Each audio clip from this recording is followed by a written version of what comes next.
why it's perpetual, because typically once you get to week 8, this is where you start getting the feedback back from Webmaster Tools as Google starts giving you impressions to actually see. And what this does is it actually gives you a really good baseline that you can actually work with, plus it also exposes new keywords that you may not have thought of. And I've got a few screens open, and we're going to basically walk through the process. So let's first just look at the course material. What I've done for you guys here is we built you a blog broadcasting dashboard. And for you guys who want to use it, all you got to do is simply log into Google Analytics, and you click the download button, and it'll basically allow you to install this dashboard onto your website. And it's for any website that you want. You just select the website you want, and you can do it. So I'm just going to do this quick. So I'm going to click on the download link, just so you can see what happens. It's going to ask me to basically confirm what I want to see. Okay, so we can go down to what we're tracking, and I'll basically just say Sassy. Okay, that's the website, and I was going to put this as dashboard 2, and then I'm going to click create. And what's going to happen is in your Google Analytics, this will actually take this dashboard and it will install it. So when you go to your dashboards, you can see I've got a whole bunch of dashboards that I've actually built. There's our blog dashboard over there. Okay, so as soon as you plug this in and you've been broadcasting, you've been promoting and pushing your stuff out, you'll soon start seeing all the signals coming back. So you can see where the information is coming from. Pinterest, Facebook, these are sessions that are coming to us. We can see the keywords people are using. So this is what we're after, feedback. That's what we want. We want to know what words are people using when they're looking for services or products online. Okay, so this dashboard is really cool. It's focused primarily for your blog, the WRS1. I'm busy working on it for the money site, where it actually works with your goals and things. It's not finished yet, but that'll come in later courses. I'll let you guys know when it's finished. But let's have a quick look at this. Okay, so it asks you how many people are reading your posts. There you can see a number. What social traffic are we getting? It shows us the top 5. So we're getting traffic from Pinterest and from Facebook. Now with Pinterest, I know that I must get that optimized more, and there's already verification that Pinterest is giving us traffic. Okay, we can see the breakdown. So most of our traffic is coming from Pinterest and a small percentage from Facebook, which is very interesting because Siri's been actually posting a lot of their pictures manually onto Pinterest. So once we get Social Explosion fired up, that's going to actually give us some really good metrics coming back. Next thing we've got is the social mentions activities. We can see when we get actual mentions. We can look at how our audience is processing our information. Are they using mobile? Yes or no? So most of them are using computers, 88 on their mobiles. We can actually check the percentages over there. We can see the sources of our traffic. Google, Pinterest, Simult, I don't even know what that is. I'm just going to look what that is. Facebook. And we can see what posts they're actually looking at. Okay, so hair, about, contact, makeup. Those are the most places. So most of the people going to the actual top of the website. Then we can see the United States. A lot of traffic is coming from there. Ireland, Australia. So a lot of guys are coming from outside of South Africa. And this is quite interesting because there's a company called Sassy. It's a $1 billion makeup company in the US. And we've actually got ranked on that actual term, and I think we're picking up a lot of their traffic. This is why we're getting a lot of the US visitors. So when we do our silo structures and we build our site right, and we actually implement the semantic markup on our site, and we go to Freebase and we publish and verify that our business is real, all of a sudden things start happening, especially on your branded keywords. And we're going to look at that a bit more as we jump deeper into this down this hole. I'm not going to get too much into the analytics over here. And then also we can see our resolutions. So this little dashboard, I built this for you guys just to give you a quick snapshot of what's happening. Okay, so this is how you get it. That's how you set it up. Very easy. Click, follow the path, and you'll have the dashboard set up. Now if you want to edit the dashboard, it's really easy. All you got to do is you simply come in here and you click on the little icon, and you can change the metrics and all these kind of things. So there's a little thing that's depreciated, so we must actually just go in and update that. I'll get that fixed, and I'll release that update for you soon. I just saw that now. Okay, Now, in week 8, this is the process I typically go about every month or every 2 months. I come back and I do an audit on my site. Okay. Now, some of the stuff you do it once. When you test, it's working, and then you can leave it. For example, is your bank account connected to the buy button? That's the very first thing you want to check. Okay. Now, Russ and I and Sue, and I often joke a lot at live certification events where we actually ask the people, guys, have you actually got your bank account connected to your PayPal button? And it's quite interesting that a lot of times people haven't got that done. So that's the first thing you want to get done, first thing you want to get set up, first thing you want to verify is actually working. Go buy your own product through your own website. Okay. Right, the next thing you want to do is analytics connecting our data. That's the first thing you want to check as well. Very important because we need that feedback. We need to see what's coming back in Webmaster Tools. Okay. Next thing we want to do is make sure that our WR1 blog is actually publishing. So this is when we publish a post, it runs through one feed, goes through to Facebook, goes through to Twitter, and we go through all the channels that we selected, and we make sure that our message is getting out. Okay. Then the third thing that we do is we check our site for errors. Now there's a free tool from Microsoft which is pretty cool. I'm going to open this up for you quickly. What this does is it essentially allows you to plug in and scan your website. So it does a site analysis. So you can create an analysis, you type your URL in, and it can come back and it builds out, shows you all the issues on your website. It also can create sitemaps and sitemap indexes.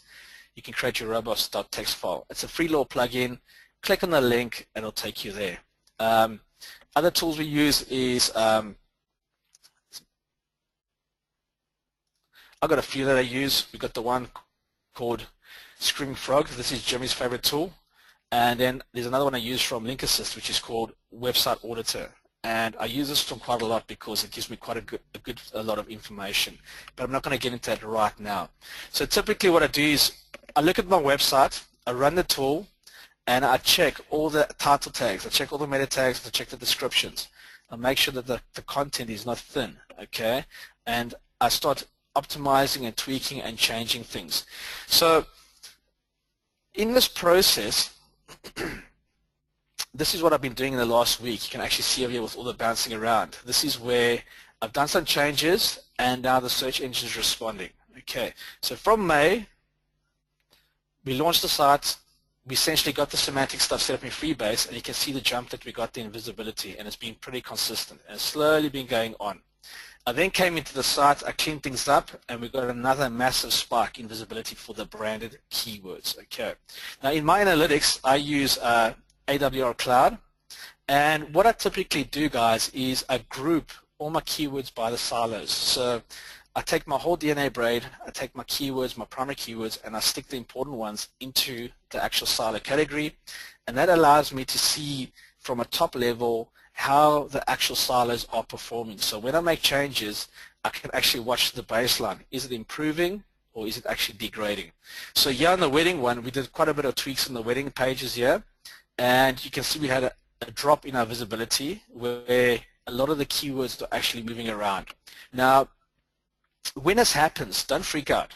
Okay, just let it do its thing, and you'll watch that it'll slowly start turning. So you can see here on the green one, on the makeup channel, that one had very, very light content. We wrote a bit more content. We cleaned things up. You can see it dropped because of the content. I added a bit more content, started climbing again, and I leave it. Okay. On the wedding one,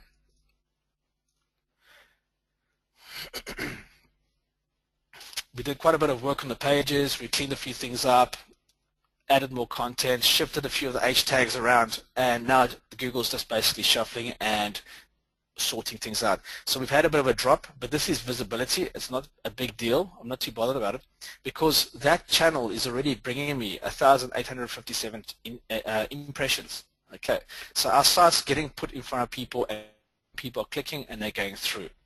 Okay. Then what I do next is once I've done the audit on the site and I've cleaned things up and I've just made sure everything's working nicely, I then go to Webmaster Tools, and I'll just jump there quickly.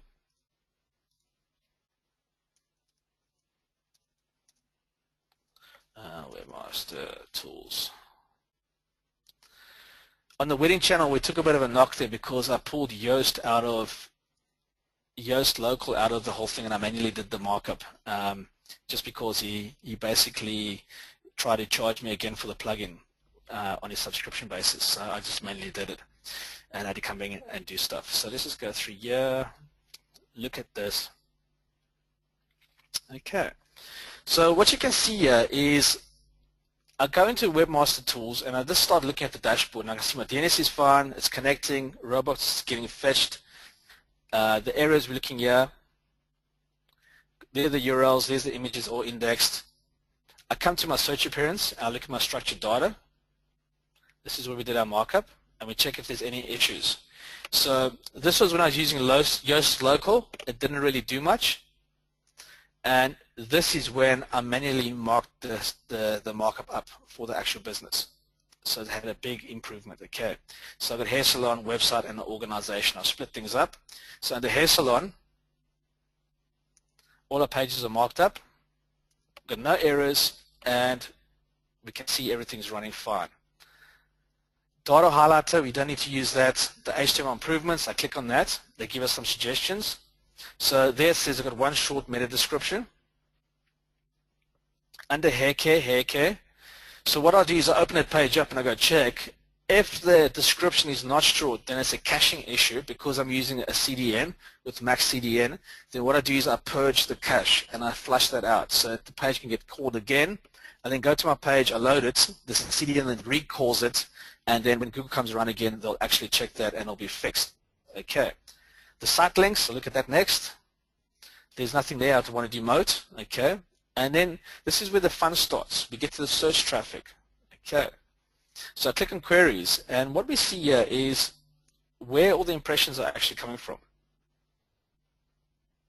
So when I sort that out, okay, I can see that all the branded keywords, Sassy the brand in the local area is getting quite popular. We've done a lot of branding through Facebook and all that kind of stuff, and people are actually searching on it. So we had 805 impressions just on that. Sassy is the international brand that makes all the makeup and stuff, and we're picking up quite a bit of traffic from these guys here.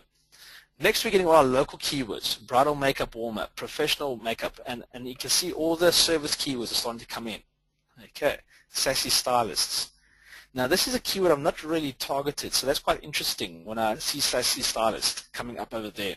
Now what I'll do usually is I'll either write a blog post or I'll go into the primary WL1 site and I will create a page for each of the stylists in the salon, and I'll give a short description about them, what they do, what they specialize in, all that kind of stuff. That can help us improve and make the site a bit more user-friendly as well for people looking for that information. Okay, so yeah, this is the feedback. We can see the impressions, and this tells us what language people are looking for. What are they looking for? Okay. We can look at who's linking to our sites. Now what's interesting about this is we're getting links from Pinterest, basically. I don't know what that is. That's something that's linked to me. I must have grabbed one of our images. There's Instagram, and then yellowpages.co.za. These are all the places that SaaS is actually getting found. Okay, but none of these are the ones. I've not done any promotions on these type of places. If we want to verify this, we can go to Site Explorer, and you can see we've only got one external backlink pointing into Sassy. Okay, so just purely on the silo structure and what we've taught you guys over the last 8 weeks, you can see how much we're actually benefiting from building the sites the way we do. Let me just show you the keyword rankings. Well, that's loading. Where's Webmaster Tools? There they go. The internal links.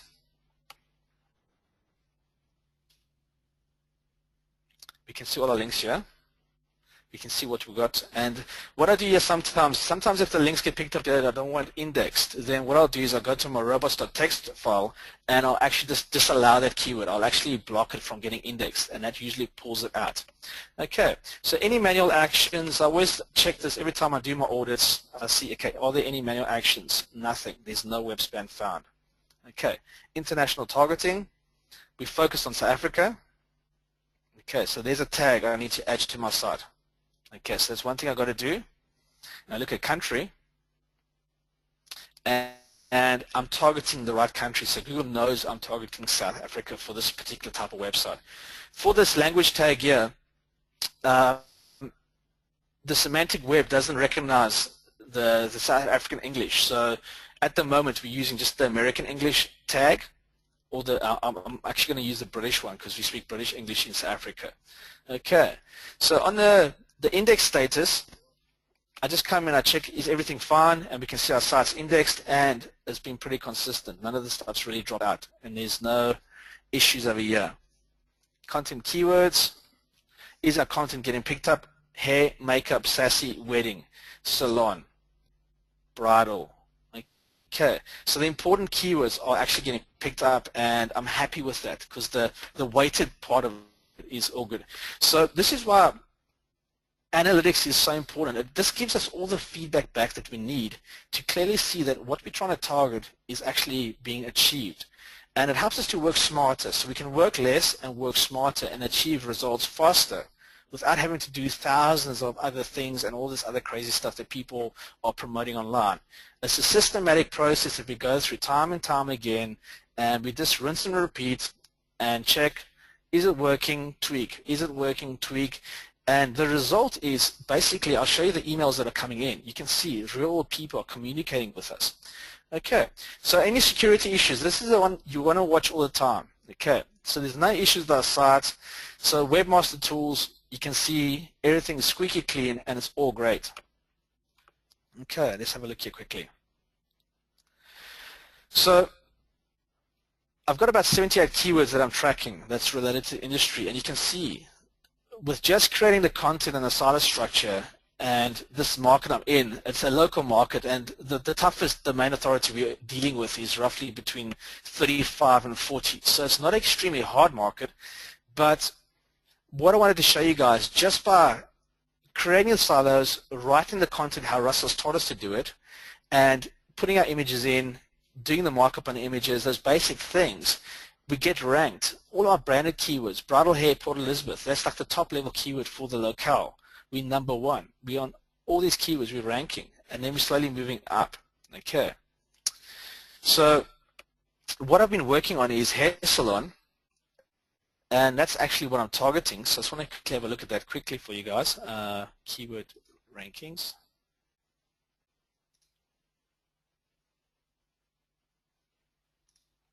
Just type in hair salon.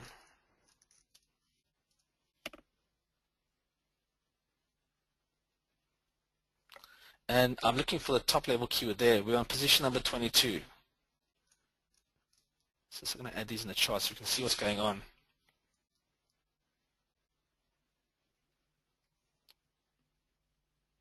Okay, so for the brand, Sassy Hair Salon Port Elizabeth, it's a long tail. We came straight into index and we've been at number 2 from the beginning, and then finally we just moved up to number 1. Okay, for Hair Salon Port Elizabeth, we're sitting at position number 5. So we came in at number 4. We hit the index at number 4 and we've dropped down to number 5. So we're almost in the money there. The branded keyword again, number 1. Hair salon warmer, we position number 6, and then hair salon, the national term, we're sitting at position number 22. And this is with one backlink. Okay, so it's purely the solid design. It's all the stuff that we've done from week 1 to week 8 that's helped us get to this point.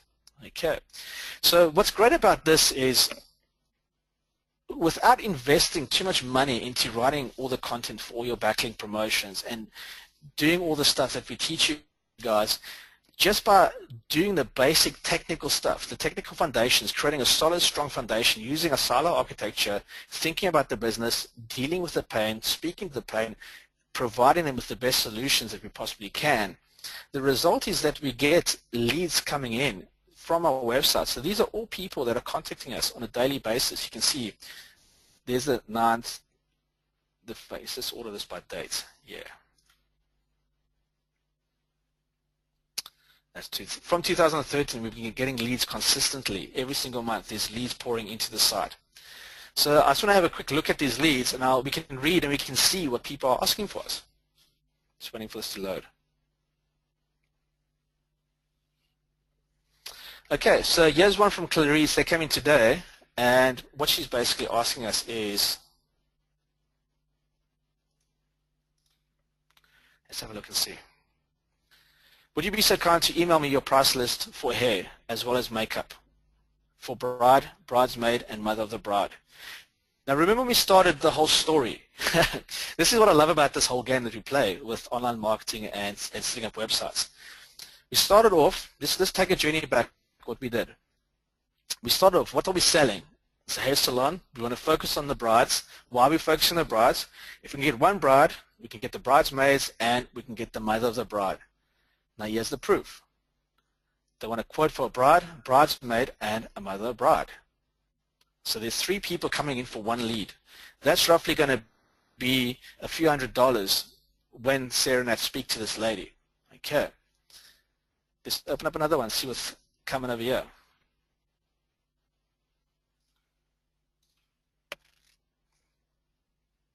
Can you tell me what you charge for hair and bridesmaids, and whether you do this at your shop or if you can do it at the actual venue?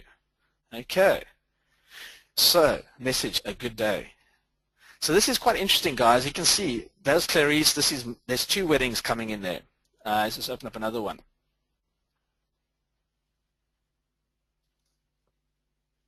I'm getting married in the 1st of November 2014, and I'm looking for someone who's affordable in PE to do our makeup. Hope to hear from soon. Here's my number. Okay, so here's the thing. Once Sarah or Samantha phone these people, they convert them because they just their personalities, the way they know their business, the way they talk, they convert these. These girls have got a very, very high conversion rate, and this is why they booked full. Okay, so from lead generation, this site's already doing well, just with the basic stuff. Okay, now if I was selling these leads to another hair salon, each one of these forms is actually money in the bank. Okay, so before I carry on with looking at this stuff, do you guys have any questions you'd like to ask me at this point in time? Russ, would you like to add anything to what I've said so far?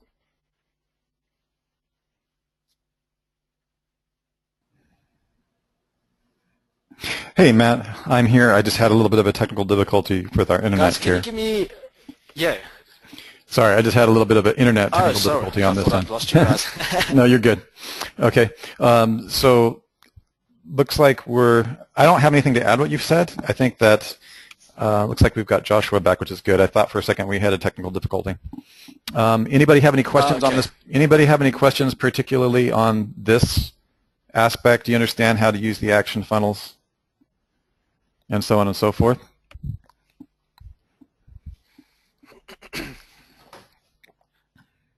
Okay, looks like we're good. Let's talk a little bit. Let me get some feedback from you guys. I know that some of you are auditing. It confuses me a little bit when some of you are auditing our next level course already in parallel with this one because you've already learned the advanced techniques. I'm looking at some of you like Brian Hassler and everybody and aware that you've already gone to the next level with all this.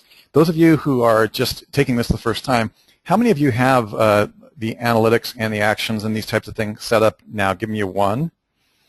If you do not, give me a 2. And it's completely fine either way. This is where obviously if you have not completed the first steps, and we know that some of you are planning on finishing your homework assignments on the next round of this perpetual mastermind group. But okay, looks like some of you have. Partly. Tim saying partly. Okay, good. Because this is really, if I could transport all of you to my lab right now in Scottsdale, Arizona, I have a specific lab away from the home because we have too many monitors now. And my fiance will not allow this many monitors in the house. So if I were to transport you here, a lot of what I've learned from Matt. I have Matt, you've seen my setup. It's actually gotten bigger. I have analytics everywhere, don't I? I have I have quads, I have traffic, I have real-time traffic in at least 17 sites appearing on the big screen at all times. I've got action funnel set up. Matt spent a lot of time trying to help me fix the actual action functions and the tracking mechanism. As you guys know, we have some fancy treats coming for you guys in the next 2 months on what we call the PKMM, or the tracking. So you'll be able to track traffic throughout your network. So I guess what I'm saying is that it wasn't until I really started tracking and measuring both results and being less paranoid of Google and more excited about tracking that I started doing better. Give me a 1 if you understand what I mean by being less paranoid of Google and more excited about tracking my results.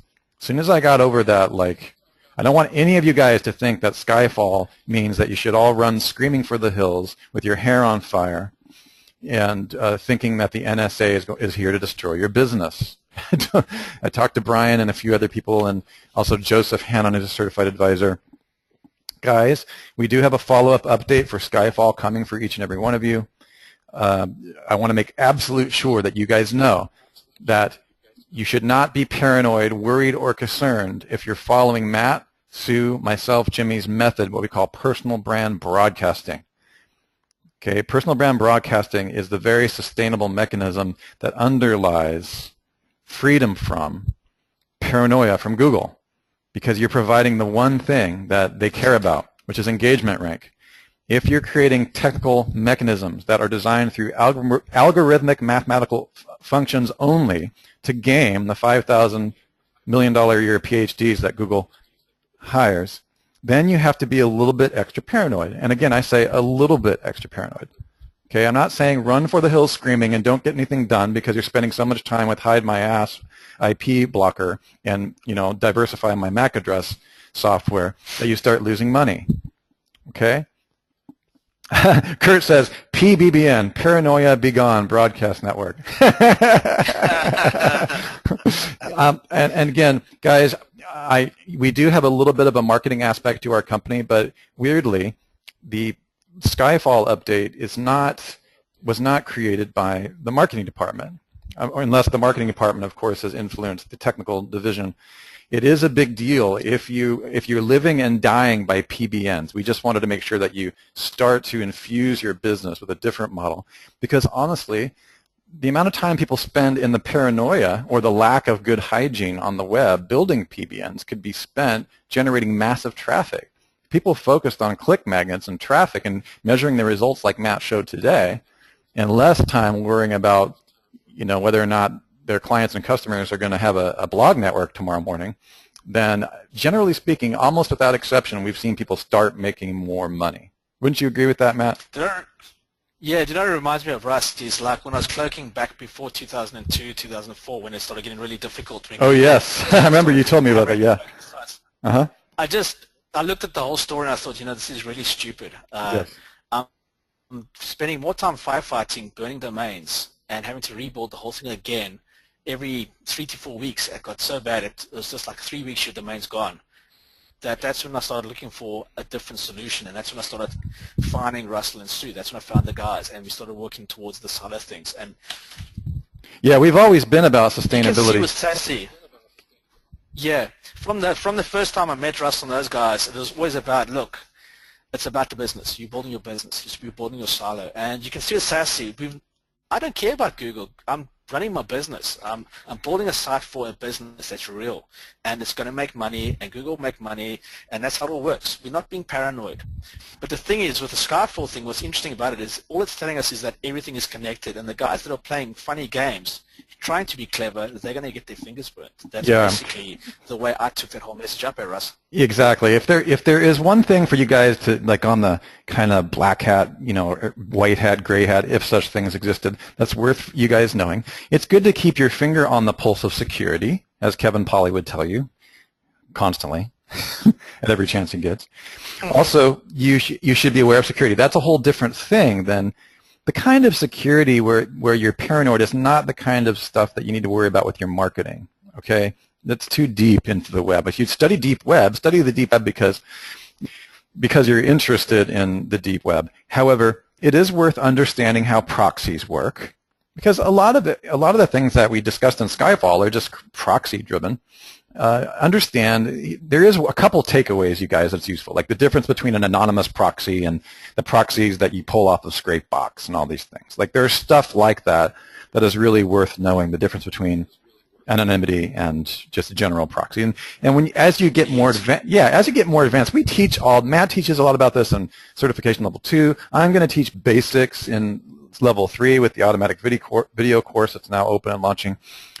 Just know that I want you guys to focus on the traffic and taking this money site You don't, on your money site and everything connected to it, you just simply do not need to be worried about Skyfall or paranoia or diversified IPs, because you have one business that's broadcasting amazing content that holds engagement, and Facebook even calls it engagement rate. So engagement rate is for Facebook, engagement rank is what we're talking about for the general engines. So really stay focused on that. And Matt's also making a great point. History repeats itself. He's talking about back in the day. I think I spent $4,000, Matt, and I bought, I think it was called Ultimate Cloaker or Cloak Monster or something back in the day. You know, I did a similar. Yeah, that was that thing. Yeah. Yeah, and then you and I actually, Phantom. Yeah, Phantom, and we purchased that, and then you and I played a little bit with that last year to see if there were any parts that we could cannibalize. You know, if we could cannibalize the old code for parts. And the fact is that cloaking there's places and times that you can use it where it's 100% viable. And part of what we're teaching is to understand the difference between it can all be reduced to engagement rank versus non-engagement rank. In other words, if what you're doing is 100% for search engines, 100% for robots, and to fool the robot, then probably you need to look at the human engagement side. What's interesting is the more that I build my sites to pass manual review, regardless of how much content they're producing, and the more they look like they have some kind of engagement rank, which is an image or a video, even if the site's not like the most beautiful thing on earth, the more apt you are to be able to actually add so-called black hat technical features. This is just a weird thing, you guys. It's almost like, let me describe it like this. If I start building my empire from the ground up to fool robots from the beginning without considering humans, you're more likely to get caught because you haven't passed the engagement rank filters. However, if you've built, let me give you a for instance. You go buy an expired domain to build your automatic video site. The expired domain has 1,000 million different kind of karmic background things. You have no idea what the karma, because karma is a bitch. You just don't know, right? So you buy this thing because you're trying to fool robots, game the system, and have pre-existing preloaded domain. PageRank, believe me, guys, I've built PBNs. I know how it works. Okay? So you do that, and since you're so focused on ranking robots and passing juice to primary sites, you really don't pay a whole lot of attention to, wow, if a human being hit this site, would he be entertained? You don't pay a whole lot of attention to, wow, would anybody ever share this page with social? Would anybody ever semantically, find this? You just don't pay attention. So you have this myopic view on fooling the robot, the Google robot. Well, it's really weird because by starting with that functional view, by that worldview, that epistemology, if you will, you immediately get caught, like right out of the gate. You find that because it's so bad and so unhuman, or so dehuman, that you're more likely to not pass a manual review in the event that a poorly paid Google manual review expert sitting either at the farm or as a work-at-home agent advocate hits that site. He just looks at it, and the first thing that he does, and I actually hung out and had dinner with a manual review friend who actually was a ThemeZine user.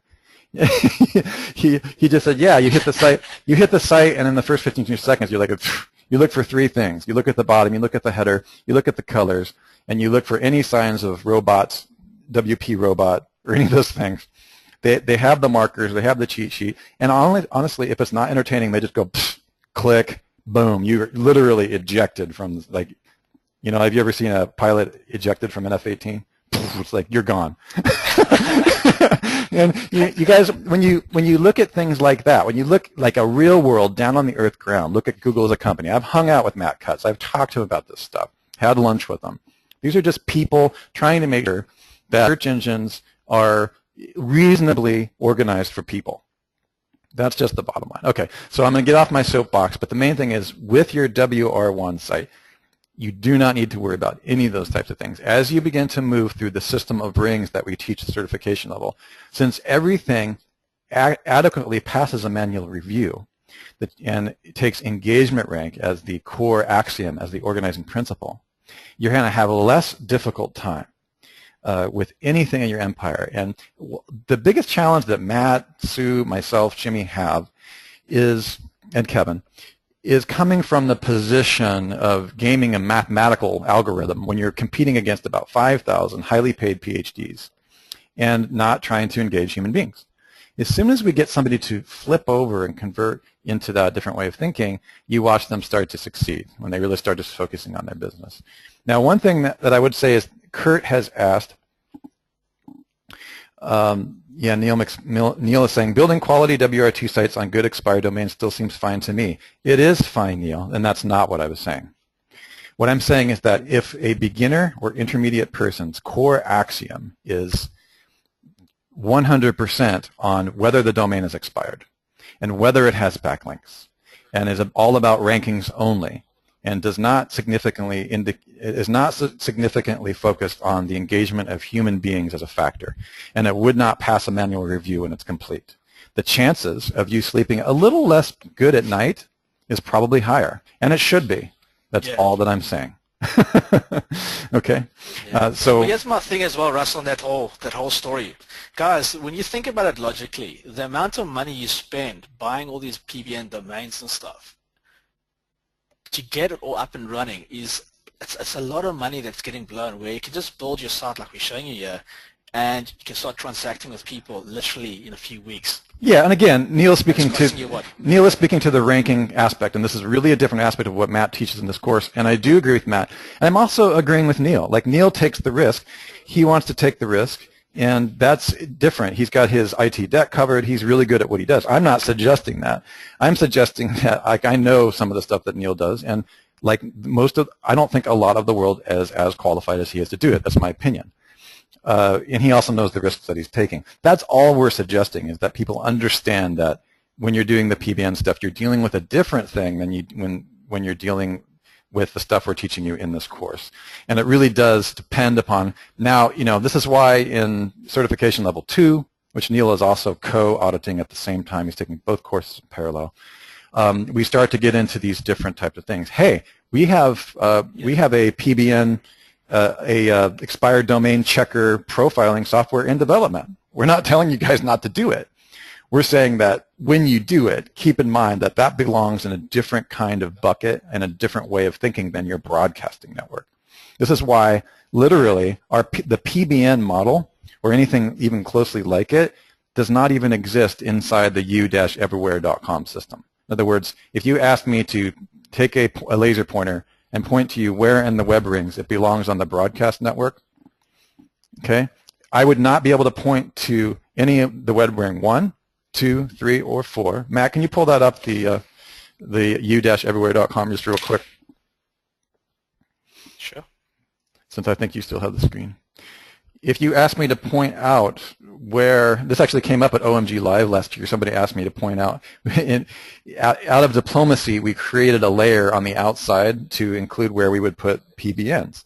So literally a PBN wouldn't even be, we would even call it a WR4, we just call it PBN layer, optional. because because it doesn't really fit in this model, because this model is sustainable. The PBN one might be, but it has to be quarantined so utterly that you have to consider it a different entity. And so that entity then, once you have that as a different entity, let me define what I mean by a different entity. I mean, like, completely different IP login. I mean, everything that you're doing, have a separate machine, actually. If you, when in doubt, get a separate machine with a permanent, different anonymous IP address, just to make things certain. Yeah, I had a friend in the UK who was big time into the PBNs. They weren't called PBNs back then when he was doing it, but he had a network of about 3,000 domains, and the guys that are doing his outsourcers that are doing the work, they use the same email address on I think about 400 of them. And literally in one instance, that whole cluster just got knocked. Boom.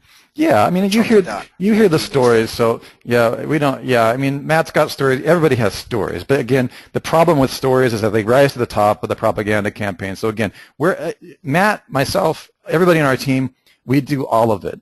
We don't teach PBNs because it's too complex. We've discovered for the average user we want people to sleep really, really well at night. So if you've got some experience and you enjoy doing it, do it. But just know that it doesn't fit into any of the models of any of the certification courses that we teach. And if you're hoping that we're going to teach PBN The only place we cover PBN is the live certification event because of the danger factor. And what we do is we show you certain aspects and certain things about that. Okay, so just want to make sure that you guys have a, hang on a second please, somebody is saying something to me. Okay, all right, cool. So I want to take a look at that. Now I also want to answer a question. Also, guys, please keep in mind I'm a little bit caffeinated. I'm not telling you that you should stop doing PBNs. I'm not telling you that the things that you've learned at OMG are wrong. I'm saying that they're higher risk. That's all. I'm putting a stamp on it, higher risk. That's all that we're saying. Just give me one just to clarify. I want to make 100% sure. What I'm doing, I want you to give me one if you understand what I'm saying.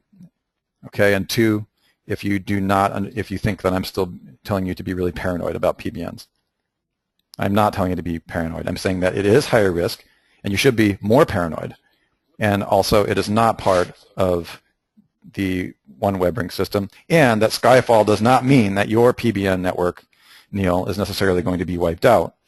Okay, it just means that you will see a more intensified war, spam on non-manual reviews as Google unbelievably scales up its manual review team. Like, just not an action I expected them to take. I mean, it's a full-on business at this point. They've always been growing, but now it's actually part of their business model. So this is one of the things that we want to look. Now, one thing I wanted to address is Kurt asked a great question early on in regards to, because Matt, I don't believe Matt currently marks up semantically his wife's site that we're using as the demo on here. And so he wanted to know. You have marked it up. Okay. Yeah, I did it. I used the Yoast plugin and I pulled it because it's rubbish. Okay, yeah. And I did it manually. We got a big spike in traffic. Yes, yes. And so what I wanted to address with Kurt is that we don't cover that in this course. It is part of the semanticwebtraining.com advanced bonus upgrade, which is also part of the certification training. However, I'm going to go ahead and let you guys know, in a pinch, when you have not had Kevin modify the theme, like Kevin could come in here and modify, Matt might even be able to do it at this point, you could modify the theme and recode this theme to be marked up. There has been a few changes. Kevin is changing to a new framework to be able to modify themes semantically in an advanced layer. That is not a part of this particular course. It would be a little bit too advanced. Now the Yoast, guys, we're starting to move away from Yoast, as you saw in our little video on Facebook. Is like we're actually completely rewrote and respec'd out the Yoast for. Once his last update was so much bloatware that I know that when I'm talking to Jimmy or Matt about whether I should or should not turn on something in the Yoast plugin, and they don't even know, and they start pulling their hair out, that it's bloatware. Okay, it's just there's too much. Yeah. So we've started to remove. We've got our own version of that coming out. One thing that you can use in a pinch, now it's going to be dependent upon your theme, okay? So please don't come back to me later and saying, you said, use this at your own risk. You can use Mike Russell, who's a very sweet guy, creates really awesome plugins overall. It's called WP Social. Now, be very careful with how you use it.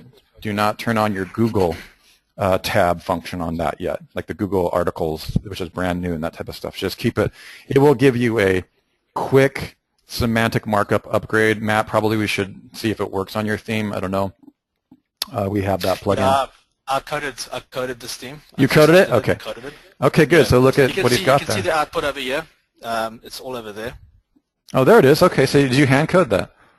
Yeah, I just wrote it. You smart aleck. Okay, so both Matt and Kevin are now coding the themes. It's not that hard if you guys know a little bit of coding language, but not recommended if you're a beginner. Now, give me a 1 if you guys have already marked up the theme that you're working on in this, or if you purchased one of our semantic markup themes from semanticwpthemes.com.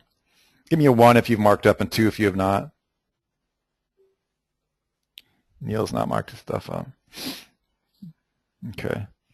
Neil, you're working on it. Bill's still working on it. Joshua's still working on it. Kurt's still working on it. Tim marked up his other site. Joshua's just starting to mark up. Okay. Yeah, we don't cover it hugely in this course. I will have to get together privately with Matt and talk about even if whether it's appropriate or not in the first course. I think that it is because Sue actually started talking about when we were redesigning the whole network training system that semantic is really, really key for we might want to talk about how on the upcoming versions of this course we just mention the best way to do that. Yeah, I think it's important because I've seen good results from Oh, doing this on the totally. business sites. Totally. Um, yeah, this is why I'm not paranoid about Google, guys, is because when you're dealing with real businesses and you're doing lead generation for those businesses and you actually verify the site and you say this belongs to this place, these are these people, you can phone Yeah. them here, blah, blah, blah, blah, blah, you see a big spike. As soon as you do it, literally, Kevin and I laughed. We just laughed. It was actually ridiculous when we Yeah, saw it it was happen. actually. It's got good groups. And I There's think a we should, huge spike that happened yeah. literally in 2 or 3 days. Yeah, I mean, guys, it's, Kevin Pauly's not on this call, is he? Because he would bust my ass if I said this with him on it. Let me just put it this way. How many of you guys think that you can hack the semantic web? Never mind, never mind. Okay, so, yeah, if you come to a live certification event, the level of ridiculousness and the removal of every aspect of paranoia and fear will be complete. That's all that I can say. The semantic web is something that once you know how it works and how Google is using it, you will never again fear for any aspect of your rankings or your traffic again. They can see we submitted it, Russ. Can you guys see the screen? Let me just check the dashboard. Yeah, that's they a can submission. see we submitted it there, bang, straight up. Hey, and Matt. Fluctuate and it's slowly be going. Matt, before you go to bed tonight, I want you to send me a screen grab of that. No worries. This is when I removed Yoast Local at the end here, and I manually just wrote the semantic markup. Oh, okay. I got another big spot, bang. So, as you guys Wow, can see, your I writing was tested better. absolutely everything. Your writing was better. Absolutely everything. Yeah, it worked. It wasn't doing. It was doing me harm. That local plugin is rubbish. Yeah, it did. Well, Kevin mentioned that to everybody on. I don't know if you guys, who in here was in the semanticwebtraining.com course? Give me a 1 if you were in it, 2 if you were not. OnlyWire is a completely different topic, Tim. Let me address that in a second. It's completely safe. Although you should probably use Social Explosion instead, although I think we're about the same price, maybe a little bit. I think you get more bang for your buck with us, but I'm not sure. Let's see, Bill Cox. Oh, you're doing both. Aren't you an animal? You naughty boy. Yeah, so what was I going to say? It seemed so important at the time. Kevin, you're saying Kevin?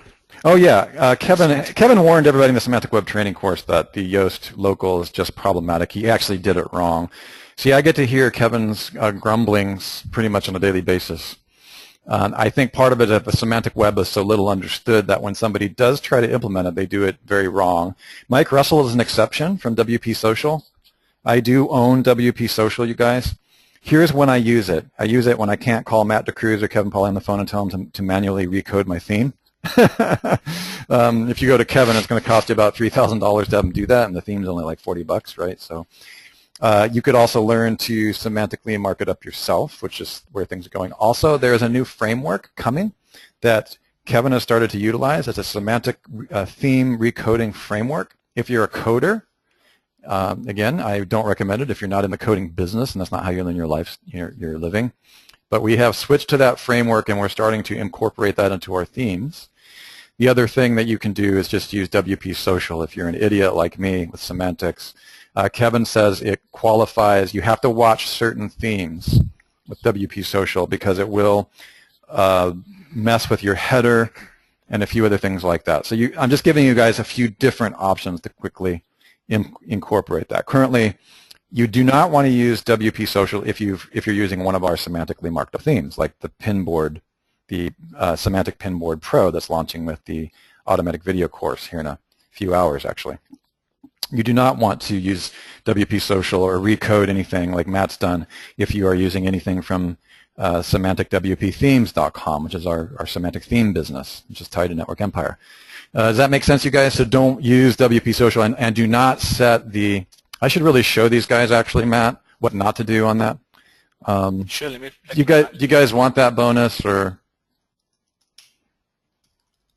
You guys want me to go on with that, or should I not do that? This is coming from Kevin himself, because I would prefer I would prefer that you. No, I am being serious. Let me not position it like a bonus. This is really not at all part of the training, and I'm really stretching out into an area that I could regret later.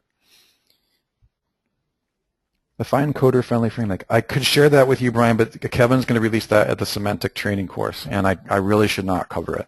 Just wanted to let you know I'm excited about it. He's excited about it. It makes coding themes a lot easier. I know, Brian, that you are actually a former coder, or maybe you currently, so you will really like that. So I will try to find it for you privately, okay? All right, so let me just take a quick look. This is a total hack, and I'm not recommending that you guys use this as a default. Matt, did you change the screen?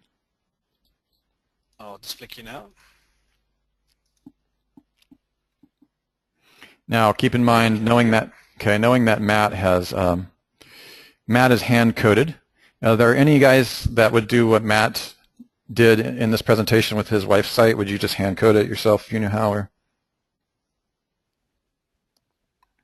Hi, Tim. Tim asks whether or not, can you guys see my screen? Tim asks if you can, if it's okay to mark up ratings. You can. We actually included a marked up rating previously in Video Kraken, but it's no longer appearing on the search engines without really specific parameters tied to your product, so it's kind of changed in its usefulness. Okay. So one thing, please do not use this site. This site is going to be completely redesigned, I think, by Mike Hayden. These are all, we have a process in-house where first we build a site and sales page, then we do the super basics, and then it comes in with a professional designer after the marketers are done with it. So just keep in mind we have a process, but it's called Social, WP Social, and this is a last resort. If you're not using a semantic theme, if you're using a semantic markup theme, it's a lot better. Mike Russell uses the same code that Kevin codes with to build our themes, okay? And he also, the new frameworks that we're going to be using with the new framework, the semantic framework markup theme, is a whole different level that we're actually in the middle of upgrading to, okay? But this is a simple solution for dummies, i.e. me, okay? All right, now, and Kevin has set it up like this. The general settings, check this box if you want to delete all the options from the database when you deactivate the plugin. Yes, do select that, okay? On the settings. Do both posts and pages. You can have an image sitemap if you want to submit to Google, all right, but that's not as important as just setting up the open graph. Activate your open graph. This is what will allow you to have images properly marked up on Facebook. That's the one function I do use, and that's the only thing.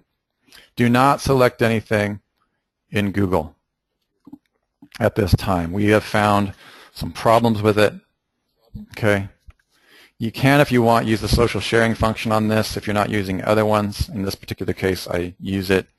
Just make sure that you have the general settings. The big one here is enable social SEO Pro. That's posts and pages, and then the delete option. Click Save Changes. You should not have content. You don't have to disable content scanning unless you want to quicken your load time. Okay, so that's all that you would need. And the reason I'm telling you guys about this is that if you are in a hurry and you're not willing to do it properly and mark it up properly, it's the next best thing of using our themes or coding it, hand coding it like Matt showed you. And then what you can do is you can just check that, okay, right in the rich snippets testing tool, and you should pass more or less the rich snippets testing tool. Okay, you should be able to see. Now there is a couple of issues that still came up because of the theme. You should be able to see these things pass. You'll see no errors. You'll see general RDF nodes and everything. Give me one if that makes sense. The only thing I did to make the structured data testing tool mostly work, is install that plugin and have 2 clicks. You guys got that? It was instantaneous. Now, there is a small issue. If you get a nitpicker in there like Matt DeCruz or Kevin Pauly, they're going to go in there and say, oh, there's a problem with your header. Well, yeah, then we had to go in and hand code the header. But this is like 80% better than 90% of the people out there, okay, with 2 clicks. It's 80% better than having nothing. Also, keep in mind Mike Russell is not terrible. He's the one who originally programmed Cloak FM and Spin FM and all those things before he left that company. So he's not the worst coder in the world. You know, we live in a world where we actually there's coder rock stars and there's coder idiots. He's definitely not an idiot. Okay, so this is a general quick fix, but again, just wanted you guys to, okay. Tim is asking, need to have the site verified on Google+. Well, yeah. If you want to look at this, Tim, I'm glad you noticed that. If this is what you're talking about, interesting. This is a replacement. Everybody's asking me about Google Author markup tags and all that.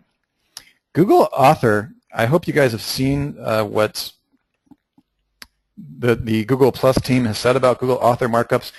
You are aware that it's an experiment that has ended, right? Yeah. Like the images are done.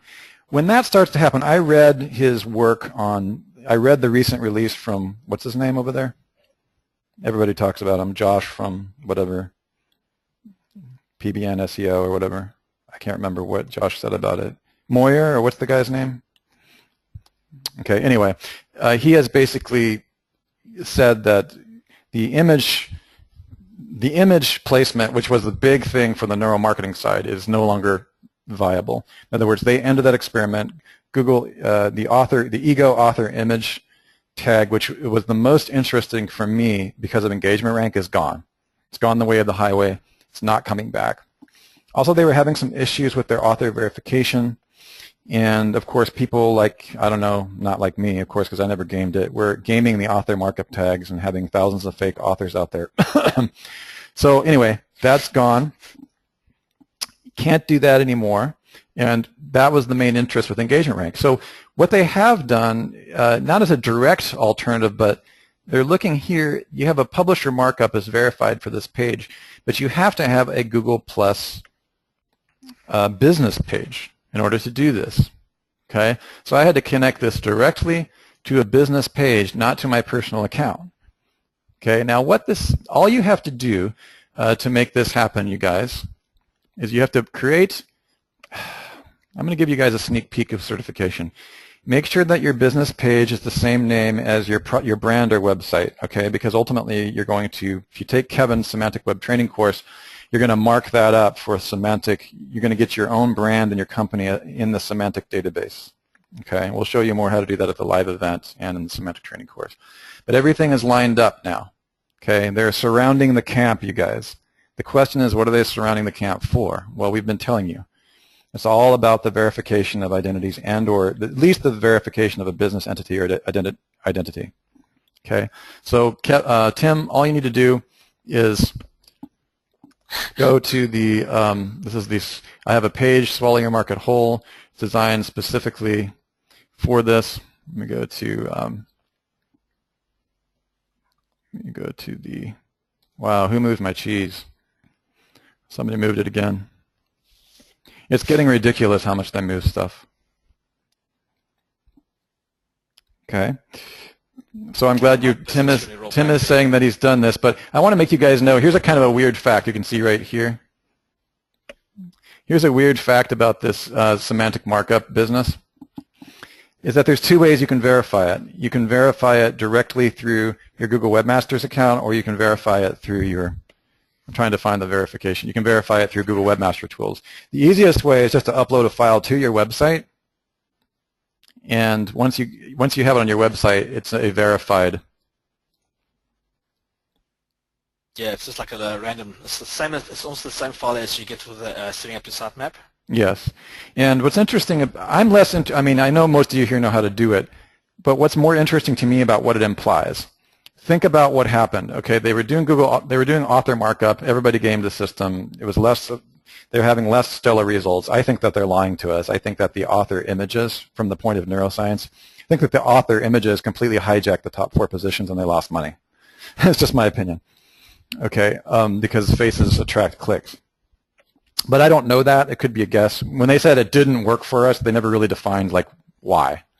I mean, they just gave us this big spiel and some PR. Anyway, the point here is that your verification of this, which allows you to appear verified here, which really does affect rankings. I cannot prove this until I have Matt do some real testing with me on it, but this really does get you instantly verified. And this is going to be the one thing when you're building your WR2s and 3 layers, especially when you're doing automatic pin bid sites. I automatically verify the publisher for all pin bid sites. This is huge, you guys.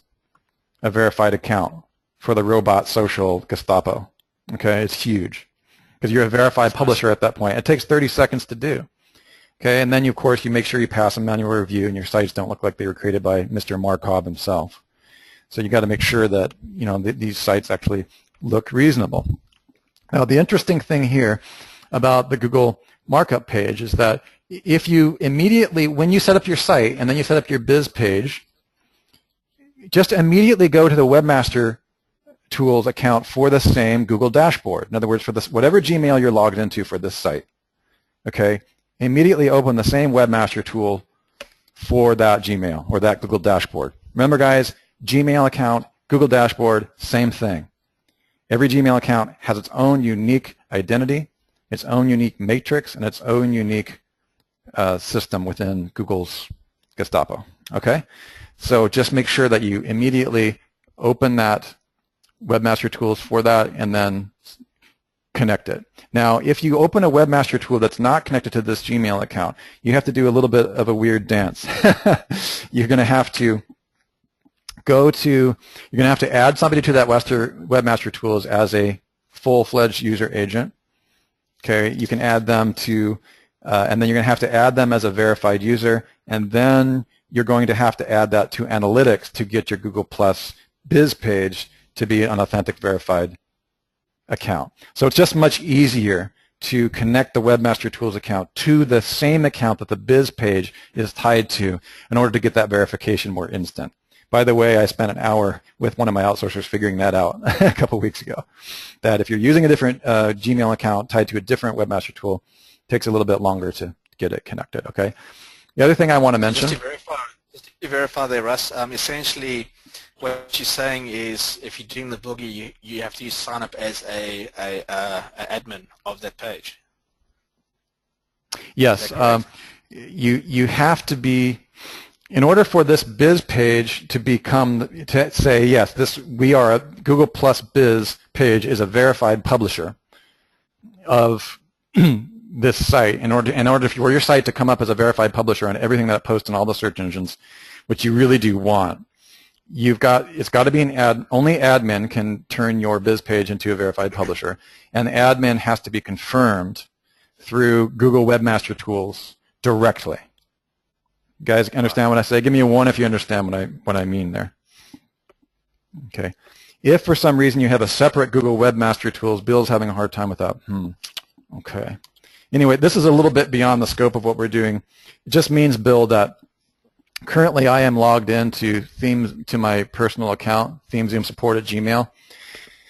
I don't know if you guys know this, but every Gmail account has every single Google app in the universe tied to it, and it's got a one-to-one relationship with that application. Give me a 1 if you understand that, and a 2 if you never knew that. Because that's huge, you guys. Oh, okay, Bill, that's the problem then. Bill's the only one that didn't understand. Bill, that's awesome. Let me give you a light bulb moment. Hang on a second.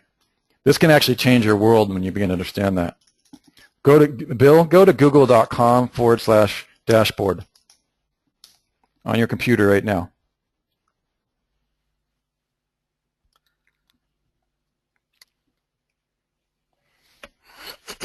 What you'll see is every application that they have.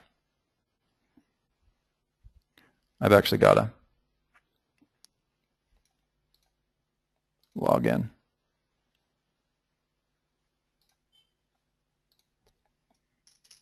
That means that there is the Google Analytics. I think he's starting to get it, guys. Thanks for everybody else being patient. You see that? When you go to the Google dashboard, they're going to ask you for another login. Okay? See that? Everything tied to this account, your Drive, Feed Burner, everything, Google, everything, local history, any of the porn sites that I visited, everything. Okay, Webmaster Tools. Yeah, so guys, let's take a look at Skyfall again with this perspective. All that we are saying is that Skyfall and everything else takes a full-on awareness that one Gmail account, it's a one-to-one relationship of one Gmail account to every single other service that Google offers. Now, nothing is more obvious than when you're trying to connect a biz page to the semantic verified publisher. It's a really brilliant way on their part because all they have to do is they go, oh, okay, well, Russell Wright created this Google Plus page, and it's got 7 pages. It's all right here. And he also has a webmaster tool set, Google Webmaster Tools. Oh, yeah, he went ahead and, oh, yeah, well, we know who he is. He has all these sitemaps, and by the way, this is just one of my Gmail accounts, guys. Get it? Think about the U-everywhere model. How many Gmail accounts do you think I guys have? How many Gmail accounts do you guys think I have? I can only tell you that our organization, I mean our staff members, unquote, have thousands. Literally thousands. Okay, good. So I want you guys, Neil has it. That's all we're saying, Neil, by the way, is make a one-to-one relationship. Now, there is not a problem if you set up a Webmaster Tools and then you share it with other teams because that's what agencies do. It's just the original seed account. When I'm creating a WR3 site or WR1 site, I create a unique account and I start the Webmaster Tools and the Google Analytics under that account, and then I share the admin share with other, quote, agencies. You guys see what I'm saying? Yeah, the good thing of doing that as well is, guys, if you ever sell your website, you can give them the whole package. Yes, absolutely. Matt is one. You just assign the power to them. Exactly. Now, think about the power of that, you guys. If, like, take Neil, who's selling maybe a network of a few sites or whatever, if, you know, he can hand that all back to clients if you want and say, okay, these Gmail accounts are yours. Bob is your uncle, because Bill, the entire dashboard goes with them. Now, of course, with WR2s and 3s, I don't have a Google Wallet that's active, you know, or these other things. This is a WR1 account, right? So that's what I wanted to have you guys understand is that, let's go back to our original discussion, is think in the mind of how Google's doing it. Think about how the database, you know, I've been surrounded by programmers for, you know, a decade now, and I understand how Matt and Sue and everybody thinks, all right? It's all from the back-end database. It's like in order to verify your true identity as a verified publisher, they just want to say that the same Russell Wright who created the Swallow Your Market Whole business page, which of course will later get marked up in the semantic web, that's a whole different story, right, guys? Hint, hint. All right, but that is all the same guy, and that the publisher markup for this page also is tied to an authentic Webmaster Tool account on a similar dashboard. And then what that does is that holds that Gmail account accountable, or at least that dashboard, Google dashboard, accountable for that markup. Now again, yes, some of you may already be thinking, all right, well, you don't have to have a Gmail account to have all that dashboard. You're right. You can actually tie a personal email like russell@themezoom.com through what's called Google App and Google Office to the same type of dashboard. Okay, but it's the same thing. Give me a 1 if that guy has helped you understand and get clear about what we mean by a one-to-one relationship in Skyfall. And of course, if you want to get super paranoid about certain things, then you just have a separate IP, a permanent anonymous proxy IP address for one dashboard. If you wanted to get super paranoid, that's what you would do. Some people are going down to the MAC address. I'm not going to that level yet, and neither is Sue. Okay, that's just too, you know, some people might be, and that's great if it works for you. But now, again, guys, I'm only talking about just your general, you know, broadcasting. Even it's really quite unclear as to whether you need different IP addresses for a broadcasting network like we teach. I really don't think that you do. That would be ultimately no. Yeah, I might go to an anonymous browser. You know, if you want to and it's no trouble for you to do is separate a true anonymous IP, then go for it. But don't spend more than like a half an hour thinking about it, guys. Don't spend 3 days and say, you know, I lost my money from. Okay, so that's that. Give me a 1 if everybody understands that. If you understand what it means to get your publisher connected. Let me just go ahead and show that. Everybody understand how to get publisher markup? Did I beat that horse absolutely to death? Okay. It was not only about teaching you guys to get the markup. It was about teaching you guys to communicate and understand that Google is just wanting to hold anybody accountable. Okay. They want to make sure you're a real person. You're going to see this verified check mark popping up everywhere. Your personal identity, your biz pages. The whole web now is in what we call the accountability era. The accountability era. Truth web. Yes, it's the truth web. It's a movement toward the semantic web, and there's a war being fought right under our feet, you guys. And that war is, what is the politics? Don't get Kevin and me started. If you guys could have heard the argument with Kevin and me when he was here in the United States about the politics and the money at WC3 and who's determining what. I'm sitting on one side of the table and I'm talking about how Google has all the power because they have all the money, and Kevin's on the other side of the table trying to school me on the philosophy of the semantic web. There's a lot of politics, you guys.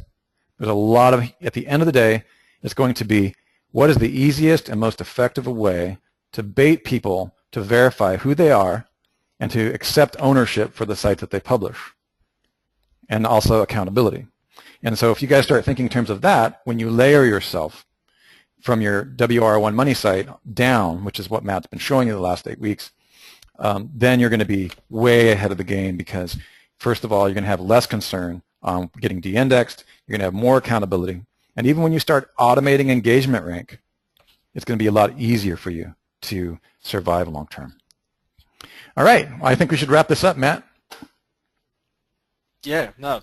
So guys, just in closing, we've gone through the 8 weeks and we went through all the motions of identifying the pain and humanizing everything and becoming very aware of what our audience wants. We then created our website, we published it, we then used the feedback loop that Google gives us through Webmaster Tools Analytics to discover the languages that people use and the words and the way they express themselves.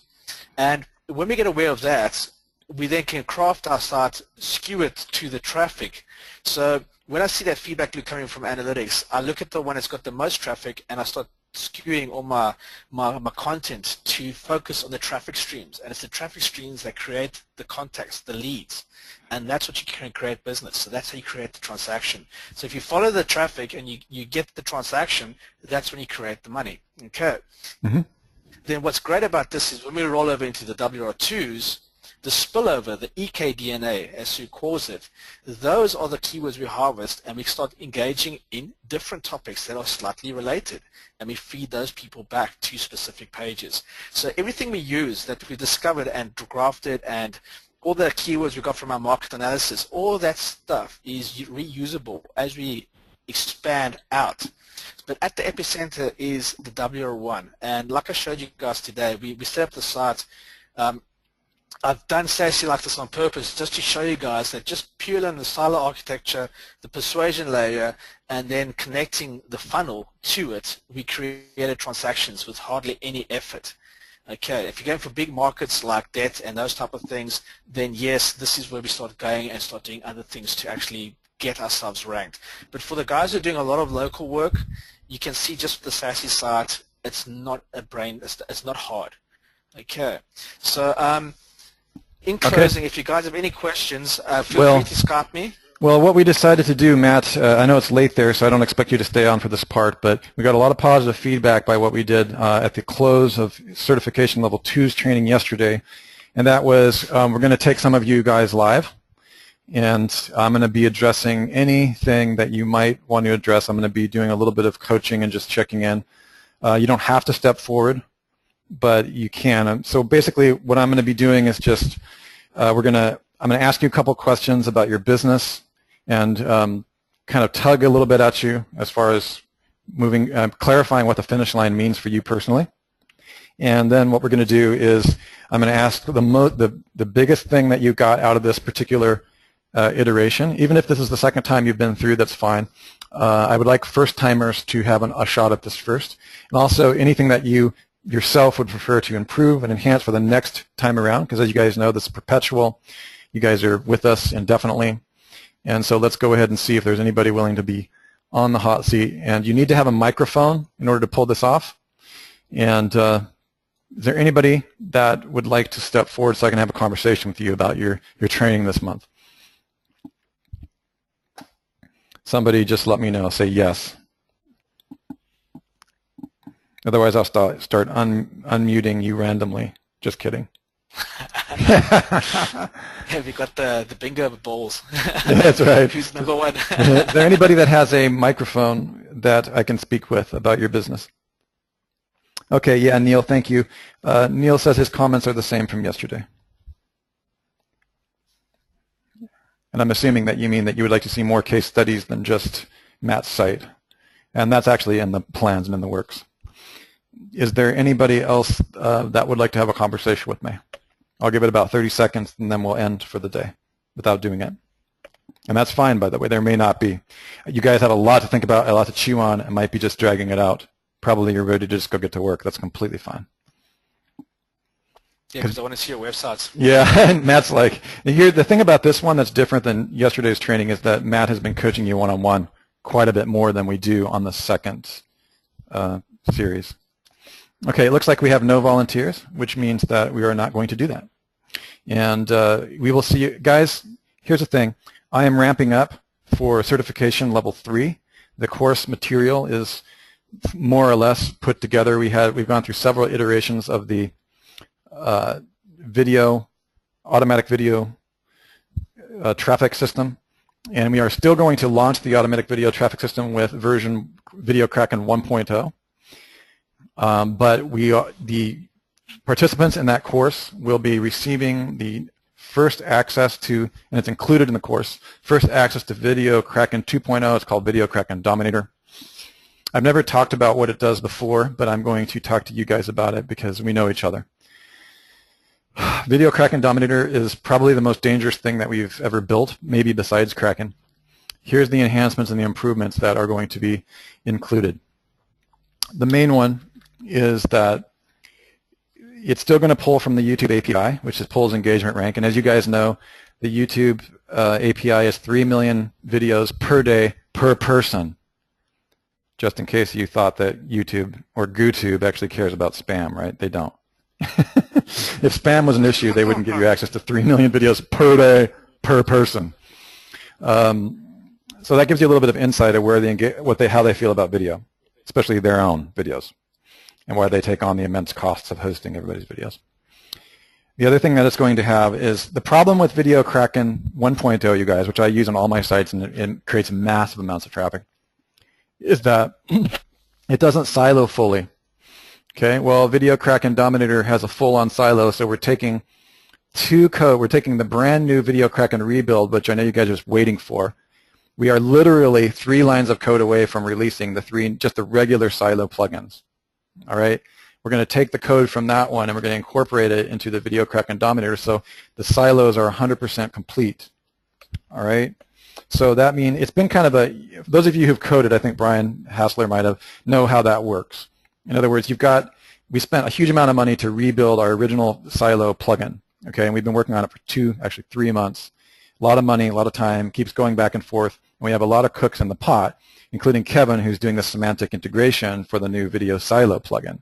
So everything I just showed you on the video silo, there'll be on WP Social, there'll be aspects of that we also have with the video silo plugin.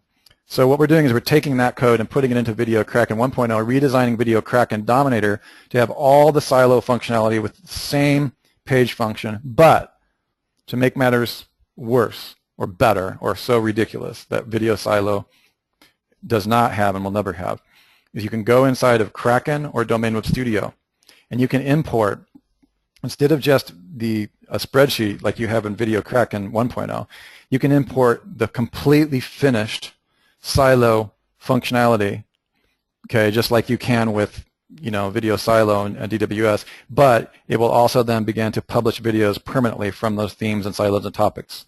In other words, instead of just importing a spreadsheet, instead of just importing a spreadsheet of keywords that all publish and start to set themselves to publish videos at the same time, you'll have this nice delayed reaction where your entire silo functionality can be imported into the PinVid site.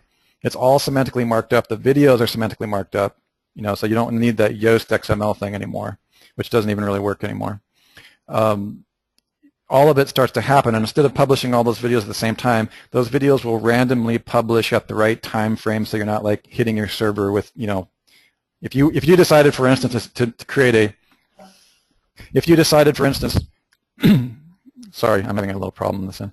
If you decided, for instance, to create a 50 silo site with 30 articles each, it should then publish all those in, find videos on those topics, and then randomly at a nice pace begin to publish that through your semantic PinVid theme. Now, keep all that in mind, that you also get with this training course the semantic PinVid theme, what Kevin calls Semantic Pro.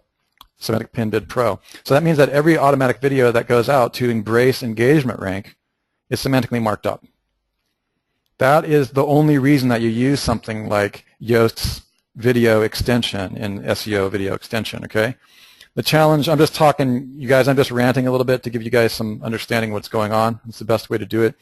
The Yoast XML sitemap plugin, not only very expensive, it worked really well in the early functions of it, but I talked to Yoast early on and got him to increase the capacity for that plugin, but we started watching our server loads on what's happening, and when Yoast tries to deal with a site as large as the PinVid sites, they're just way too big.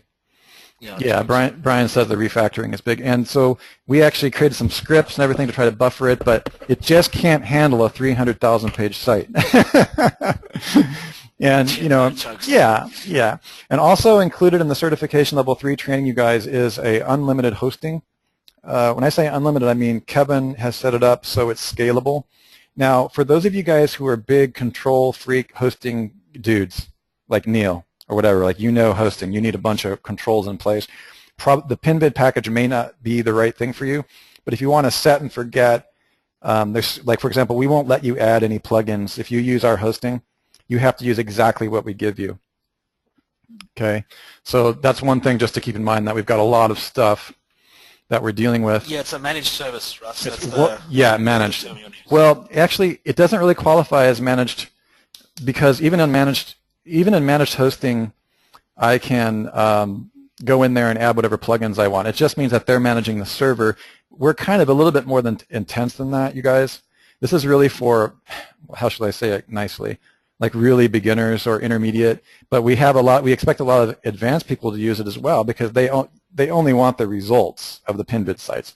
And so what we've done is we just make sure that you just are able to scale infinitely. The problem with PinVid sites, if there is any warning that I give you, is when we have 50 or 60 of these on a server, especially a really gigantic server, man, when they're refactoring things and when things are parsing, we've got a lot of time and energy in discovering which plugins work and which ones don't.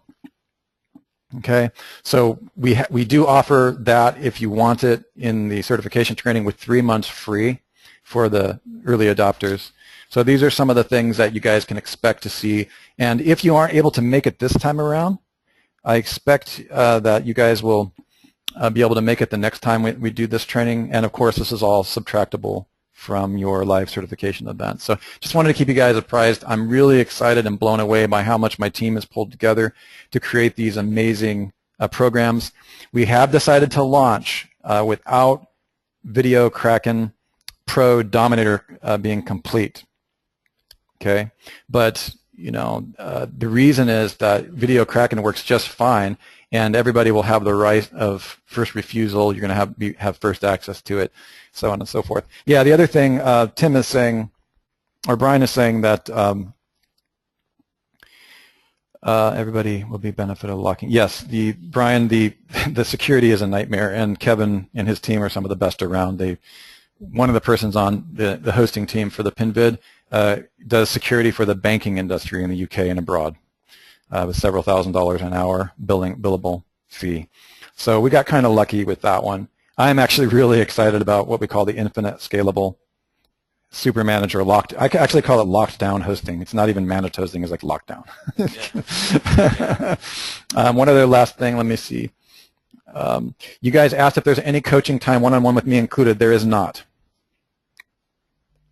There is not. If I did that, the course would probably double in cost. So what we've decided to do is do group coaching. We have 2 webinars in which I will be handling this. The way that I'd rather handle that, you guys, instead of doing one-on-one coaching, because I run so many departments in our company, it's actually 3 departments I'm running, is I would rather, okay, there's a problem, and because a lot of it's so automated, you guys are going to be set up and we're going to run through the process of setting this up in webinar 1 and then closing it in webinar 2, and then I guarantee you I will have follow-up webinars as things change, sometimes on a moment's notice. For example, if there's a major update to the semantic web theme or during the release, then I will cover what that changes, what has changed, and I will contact you. I actually really value, I use this every day to make lots and lots of money, you guys. I want to know every single person on my team. So although I will not give you one-on-one personal coaching time officially, as we move forward, it's important for Matt and myself to know the people in our coaching and training, okay? Especially in this one, because there's such proprietary technology that we've never released to the public before.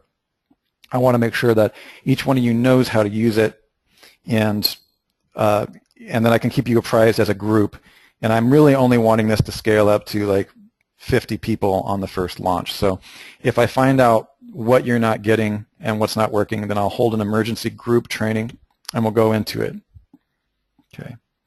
Yes. Another thing that Brian is mentioning is why we locked down the server is like, I don't know how much you guys know about coding, but plugins don't necessarily play nicely. There's plugins out there that really don't work well with other plugins, and it's kind of like creating a symphony to get everything to work all at once without canceling each other out and like messing each other up. And you know, there's all these little things that you just don't know. For example, let me just give you guys an example.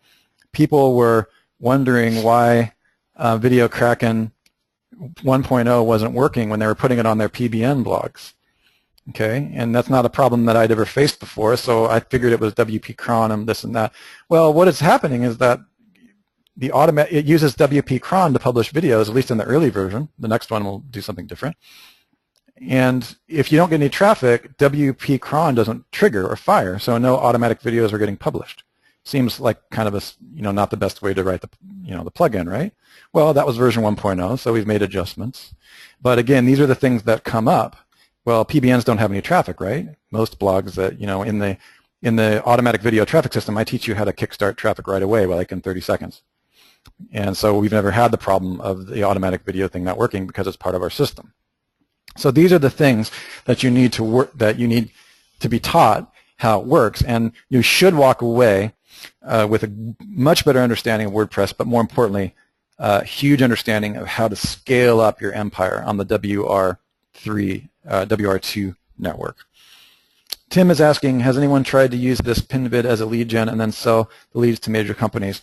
I have 2 clients who do get leads, and one of the leads that's an option to use, and I will talk to you about that option that's automatically uploaded to the theme. There's a bottom of page strip and a sidebar opt-in that worked really well. And she was getting several leads per day on all of her disease-oriented websites. And she would, what we did is we tried several experiments, Tim, which I'll get into in the course. We automated Aweber to automatically send updated videos. This was a test, and we'll talk about this in the event. And in other words, people would be updated once a month on popular video releases that came through from the PinVid site. And we did a test with that. We also did a test of just saying, thank you, welcome to our entertaining video channel on the disease X, cancer, or this. And this is a site that's owned by Broadcasting Network X, Ramona's Broadcasting Network, or David's Broadcasting Network. Okay, if you want to find out more about our recommendations, visit our website. So we got traffic from those leads directly from an autoresponder that drove them back to the WR1 site. That worked marginally well. But I have never taken the position that Matt teaches in localleadsempire.com, which is using them to sell the leads directly. So that is a viable model. It's just not one that I have tried. But we'll talk more. These are the types of things that we will be discussing inside the teaching and training for level 3. All right, so that's enough of a sneak peek. Just know that you guys also, those of you who have not taken certification level 2, highly recommended for starting and getting deeper into the one feed to rule them all model. That is also a perpetual mastermind course, so we'll see you in there. Thank you so much, everybody, and we will look forward to seeing you on the next iteration of this and the upcoming events. And of course, Matt and I would love to buy you a beer at live certification event March 2015. Yeah. Guys, the next version starts of Tech 1 is on the 28th of October. That's when it kicks off. Correct. for the next round. Yeah, and you'll see there's a lot coming down the pike. You're going to get emails for certification level 3, and of course, we'll be, please do feel free to, if you've enjoyed this course, tell your friends about it, and of course, audit the next version, anything you didn't finish. However, if you jump onto the next course at the end of the month, and I ask you if your homework's done and it's not, well, there'll have to be a booby prize for you. So you're going to be buying beers. You're going to be buying. If your homework is not done by the end of this month, you guys, you're going to buy the beers certification. All right, you guys. We will talk to you at the next. We will talk to you on the next event. And thank you so much, Russell, Matt. Excellent. Signing off. Bye bye. Cheers, everyone.